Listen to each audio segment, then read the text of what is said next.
É possível, através da abordagem desse trabalho, conhecer as diferentes visões sobre a filosofia na Antiguidade e Idade Média e trazer o conhecimento sobre a teoria do conhecimento, destacando excepcionalmente um conteúdo visto anteriormente, os sofistas. Teoria do conhecimento. A teoria do conhecimento é conhecida também por gnoseologia ou gnoseologia, do grego gnosis, conhecimento, e logos, discurso. A teoria do conhecimento é a disciplina filosófica que investiga as condições do saber verdadeiro. A teoria do conhecimento tem por objetivo buscar a origem, a natureza, o valor e os limites do conhecimento. Entre as questões que a teoria tenta responder, as principais são: o que é o conhecimento? Como nós o alcançamos? Podemos conseguir meios para defendê-los contra o desafio cético? Essas perguntas nos ajudam a obter o conhecimento. Os filósofos da Antiguidade e da Idade Média se interessaram por questões relativas ao conhecimento. A crítica da capacidade de conhecer foi iniciada no século XVII. As concepções sobre o conhecimento e a verdade mudam e se refinam, pois a filosofia reflete com base nos problemas do seu tempo. Como o nome implica, os filósofos pré-socráticos, cuja linhagem inicia em torno do século VI a.C., na Grécia Antiga, são aqueles que surgiram antes do desenvolvimento dos trabalhos de Sócrates, mestre de Platão. Estes filósofos não apenas são agrupados por uma data, mas por uma linha de desenvolvimento de seu trabalho. Essa linha de pensamento ou corrente filosófica é frequentemente referida como filosofia pré-socrática. Para eles, o princípio, a arché em grego, não se encontra na ordem do tempo mítico, mas requer um princípio teórico, fundamento de todas as coisas. Os filósofos pré-socráticos buscavam a origem de tudo, a matéria da qual todos os seres são feitos, uma visão sobre o cosmos, o universo. Foram os pioneiros da filosofia, sendo válido citar Heráclito, Parmênides e Demócrito, principalmente. Heráclito e o devir. Um desses filósofos do período pré-socrático foi Heráclito, que nasceu na cidade de Éfeso em 540 a.C. Heráclito inaugura uma maneira de pensar sobre o surgimento do universo diferente da que faziam os jônicos e pitagóricos, pois enquanto estes apresentavam uma unidade material como elemento originário de tudo, Heráclito depositou a sua especulação num único elemento, o fogo, por sua capacidade de se movimentar, agitar e transformar as coisas. Segundo esse pensador, o mundo e a natureza estão em constantes movimentos.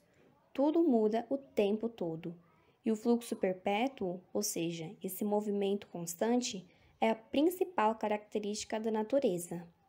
Heráclito diz, numa passagem, que todas as coisas se movem e nada permanece imóvel. E ao comparar os seres como a corrente de rio, afirma que não poderia entrar duas vezes no mesmo, pois as águas mudaram e o ser humano também. Essa afirmação condensa o significado do fluxo heraclitiano, pois o movimento constante é a marca principal da natureza. Nada fica estático, tudo se move e tudo muda. O rio muda a cada segundo, do mesmo modo que a pessoa muda a cada segundo.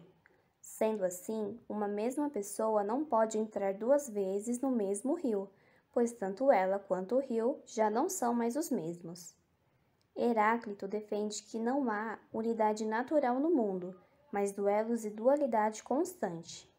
Ele afirma que o mundo é o eterno devir, querendo dizer que há uma constante mudança, imprevisível, que caracteriza a natureza. Parmênides ou Parmênides de Eleia, nascido em 544 e falecido em 450 a.C., foi um filósofo grego natural de Eleia, uma cidade na costa sul da Magna Grécia. Ele foi um dos principais pensadores da escola eleástica ou eleata. O criador da escola eleata foi Xenófanes de Colophon, que defendia que o princípio de tudo estaria na unidade lógica promovida pela ideia de um Deus único e soberano, o que ia de contra a religião grega tradicional, que era essencialmente politeísta.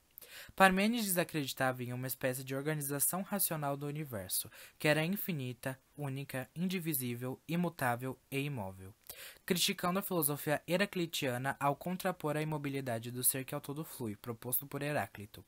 Para o filósofo, é absurdo e impensável que uma coisa pode ser e não ser ao mesmo tempo. Entretanto, por não ter como negar a existência do movimento no mundo, visto que as coisas nascem e morrem, mudam de lugar e se expõem à infinita multiplicidade, Parmênides explica que o movimento existe apenas no mundo sensível, logo, a percepção dos sentidos é ilusória e fundamentada apenas pela opinião. Apenas o mundo inteligível é verdadeiro. Sofistas, a arte de argumentar. O século V a.C., onde Sócrates e Platão fazem parte, também conhecido como século de Péricles, foi marcado pelos sofistas, os mestres da retórica. Eles viviam em todas as áreas e não eram fixos em nenhum lugar. Se ocupavam com o ensino itinerante. Foram criticados por Sócrates, Platão e Aristóteles, pois, segundo esses pensadores, eles não se importavam com a verdade e o discurso dos mesmos se tornava uma mera opinião vazia. Também eram chamados de mercenários do saber, pertenciam à classe média e não podiam ter um ócio digno. Essa visão ruim dos sofistas durou até o século XIX, onde se restabeleceram. Os sofistas tiveram bastante força e importância na época, onde vincularam a tradição educativa dos poetas Homero e Hesíodo, ou até contribuições como gramática, retórica e dialética. Na tradição dos pitagóricos desenvolveram a aritmética, a geometria, a astronomia e a música. Os sofistas também criaram o ideal teórico da democracia. Com isso ensinavam os jovens na arte da retórica, essencial para que os cidadãos participassem das assembleias democráticas. Os sofistas eram bons de expor as suas ideias e opiniões, e acreditavam que a persuasão é essencial para uma democracia. Eles buscavam melhorar os instrumentos da razão. Pode-se dizer que aí se encontrava o embrião da lógica, que depois foi desenvolvido por Aristóteles. Principais sofistas. Entre os sofistas mais famosos destacam-se Protágoras de Abdera, Górgias de Leontine, Hípias de Érida e Trasímaco, entre outros. Do mesmo modo que ocorreu com os pré-socráticos, dos sofistas só restaram fragmentos de suas obras. Aqui está um pouco sobre alguns deles. Protágoras, da antiga cidade grega Abdera, na região da Trácia, nasceu em 490 a.C. e é considerado o primeiro sofista. É indicado como discípulo de Demócrito e conhecido por afirmar que o homem é a medida de todas as coisas.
Quem foi Protágoras?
Górgias de Leontini, nascido na cidade de Cilícia, foi um dos mais famosos oradores da Grécia.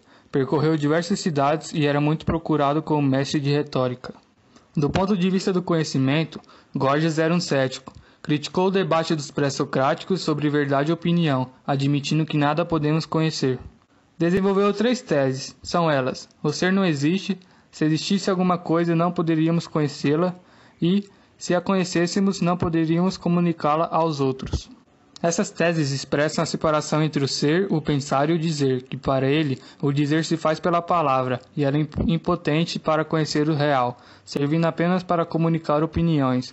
Górgias critica o conceito de verdade, porque o ser não se deixa desvelar pelo pensamento, restando-lhe o caminho pela qual a razão busca iluminar os fatos, sem chegar a uma conclusão definitiva. Como então explicar sua defesa da retórica? Para ele, a retórica não leva à verdade, mas à persuasão, e esta não se faz pela razão, mas pela emoção.